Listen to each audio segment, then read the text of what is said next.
Salut à tous, j'ai remonté le boîtier d'injection de la Silvia Turbo. Hein, voilà. Et j'ai tout remonté. Hein,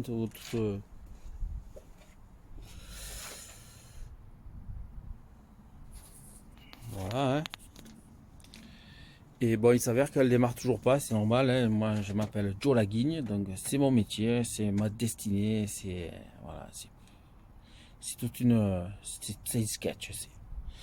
Enfin bref, donc comme je suis bidon électronique, je vais essayer de faire l'autodiagnostic. Donc j'ai la revue technique de la Silvia Turbo. Et donc je l'ai lu 12 fois parce que moi, il est né, j'ai un peu le cerveau de poulpe. Voilà. Et donc je vais vous montrer ensemble comment ça marche. Allez, c'est parti.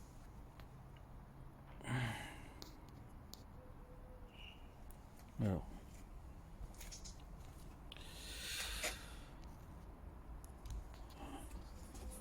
Et ouais, mais je voudrais changer la vue. Même ça, ça marche pas sur le téléphone. C'est comme ça marche, c'est quoi cette connerie.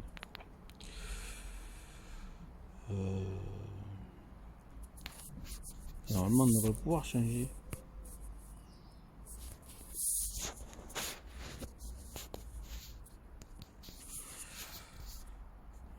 C'est la technologie, technologie. Bon, allez, on va se démerder autrement.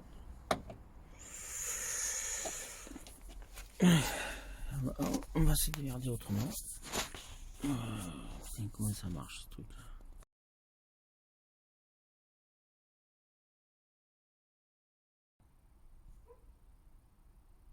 Donc voilà, bon.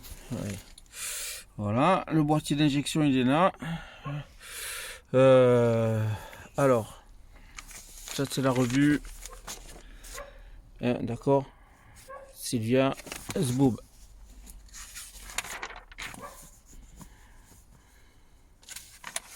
Voilà, l'histoire elle commence là. Alors ils disent qu'il y a plusieurs modes.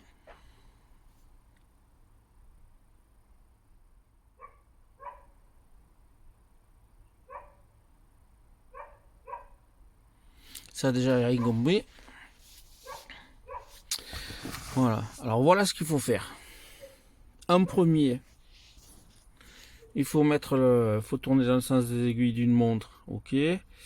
Pour le passer en auto-diagnostic et après tourner la clé, voir que les LED elle s'allume et après revenir en arrière.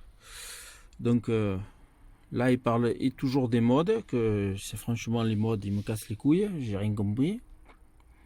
Voilà, tourner le contact sur on, tourner le sélecteur en mode diagnostic de l'écu complètement dans le sens des aiguilles d'une montre et attendre que les témoins de contrôle clignotent. Ça, jusque-là, je peux y aller. Compter le nombre de clignotements et après que les témoins de contrôle ont clignoté le nombre de fois pour le mode désiré, tourner immédiatement le sélecteur de mode complètement dans le sens inverse des aiguilles d'une montre. Alors ça, c'est les différents modes que ça m'a gonflé. Donc lorsqu'on coupe le contact durant le diagnostic dans chaque mode et que l'on remet le contact après les alimentations, après que l'alimentation de l'écu est tombée complètement, le diagnostic revient automatiquement en mode 1. Données dans mémoire sont perdues si la bande de la batterie est déconnectée, si l'on choisit le mode 4 après avoir choisi le mode 3, toutefois le sélecteur du mode de diagnostic est maintenu, tourné complètement dans les sens des aiguilles d'une montre, qu'il continue à changer dans l'ordre de 1, 3, 4, 5, 1, etc. Et dans l'état, les données en mémoire ne sont pas effacées. Donc je l'ai fait hein, sans tricher, je l'ai fait tout à l'heure. Il y a plusieurs pannes. Hein, et alors d'après, si je me suis pas fait de conneries, il y a plusieurs pannes. Hein. Donc voilà, ce qui est le plus important, c'est là.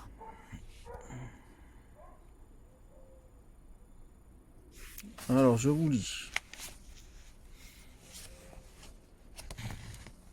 Voilà, l'écu contrôle en permanence le fonctionnement des capteurs et dispositifs de commande. Ceci, quelle que soit la position de la clé de contact, s'il y a une anomalie qui se produit, les informations seront enregistrées dans l'écu et peuvent être reçues depuis la mémoire en tournant le sélecteur du mode diagnostic situé sur le côté de l'écu lorsque le système est en action. L'anomalie est indiquée par le clignotement de LED. Diode luminescente. Ouais, vous m'avez compris. Hein. De merde. Rouge et verte situées, elles aussi, sur l'écu. Étant donné que tous les résultats d'autodiagnostic sont enregistrés dans la mémoire, même les anomalies intermittentes peuvent être diagnostiquées. Le groupe de pièces en dérangement est indiqué par le nombre de clignotements de LED rouge et verte. La LED rouge commence par clignoter suivi de la LED verte. La LED rouge indique les dizaines tandis que la LED verte indique le nombre d'unités. C'est bien parce que je suis daltonien, rouge et vert, on est en plein dedans quoi. Mais bon, ça va, je vois la différence. La société, elle a jamais aimé daltonien. Toujours ils nous mettent des lumières jaunes, des verts, des rouges, tout pour confondre. C'est cono. Ils peuvent pas mettre du bleu, ça on le voit le bleu. Bleu clair, bleu foncé, putain, ça en déconne. Elle était où là? Ouais. Donc, la LED rouge, on reprend, la LED indique les dizaines, tandis que la LED verte indique le nombre d'unités. Si la LED rouge clignote une fois et que la diode verte deux fois, que j'en prends est en train de papoter, chuchoter, et qui indique le numéro 12,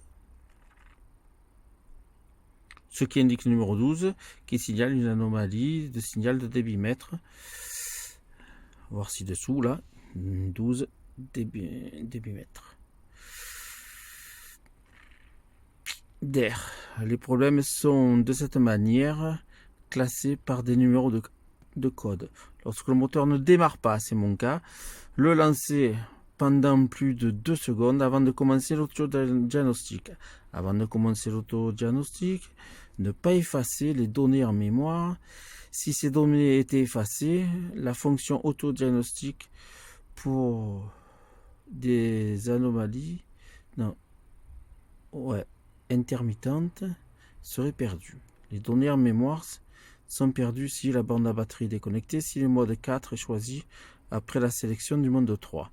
Alors ça déjà, je ne sais même pas comment tu le sélectionnes. Alors tableau des codes d'affichage. Voilà, code 11 c'est capteur d'angle, vilebrequin, le 12 débitmètre, le 13 circuit de son de dos, le 21 le circuit du signal de l'allumage, le 22 circuit de pompe à carburant, le 34 circuit de capteur de détonation, le 44 pas d'anomalie dans le circuit ci-dessus. Voilà, sauf que moi le 44 il a jamais fait. Voilà. Donc bon ben on va le faire. Hein. Allez, on y va. On va tourner le contact. Voilà. Contact. Je prends mon tournevis et je prends mon tournevis et voilà, je serre dans les aiguilles d'une montre jusqu'au bout. Ok. Et vous allez compter avec moi. Voilà.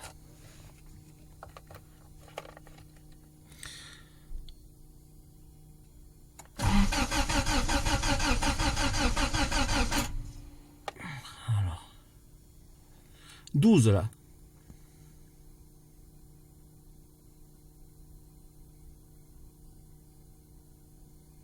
Un, c'est 10.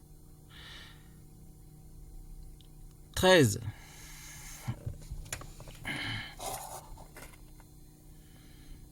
1, 2, ça fait 20. 23.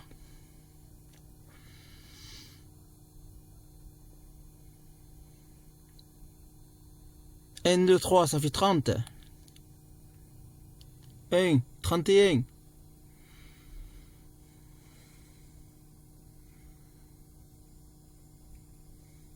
1, on revient au départ. 1, 11. Donc la première panne, c'est 11, le capteur d'angle de Villebrequin. 1, encore 10. 12. Alors, 1, 12. 1,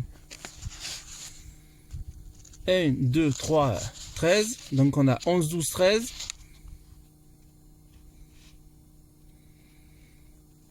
1, 2. Ça fait 20. 22, 23. 11, 12, 13, 23. 1, 2, 3, 30. 1 et 31. On recommence, on repart, ça refait un cycle. Ça va faire 1. 1. Ça fait 10. Voilà, ça fait 11.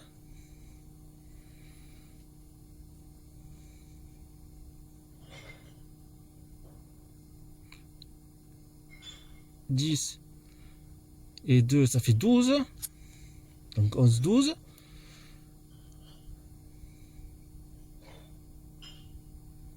Une dizaine. 1, 2, 3, ça fait 13.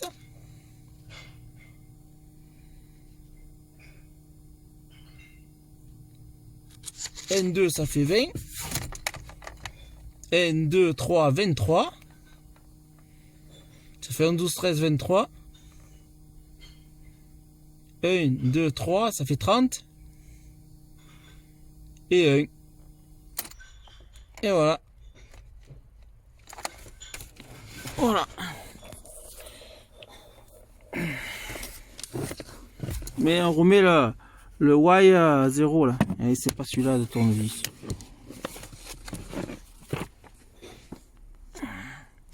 Il est où le tournevis?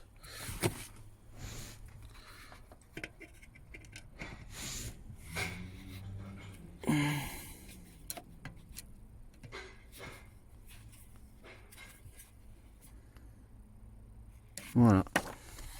Donc les amis, c'est bien parce que chez Nissan c'est tout marqué là.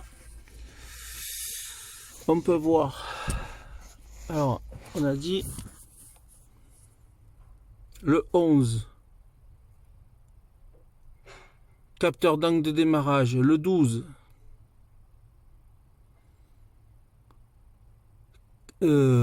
Compteur de circulation d'air. Ok. Le 13. Détecteur de température d'eau. Le 23. Allez, putain. La mise au point là.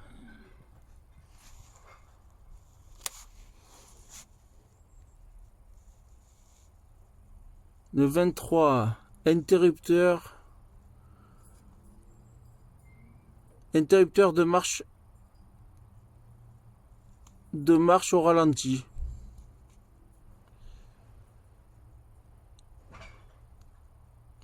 Et le 31.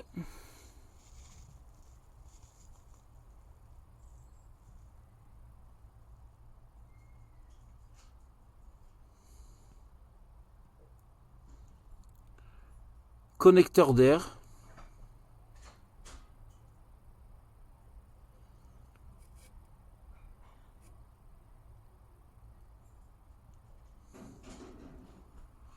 En règle. N'importe quoi.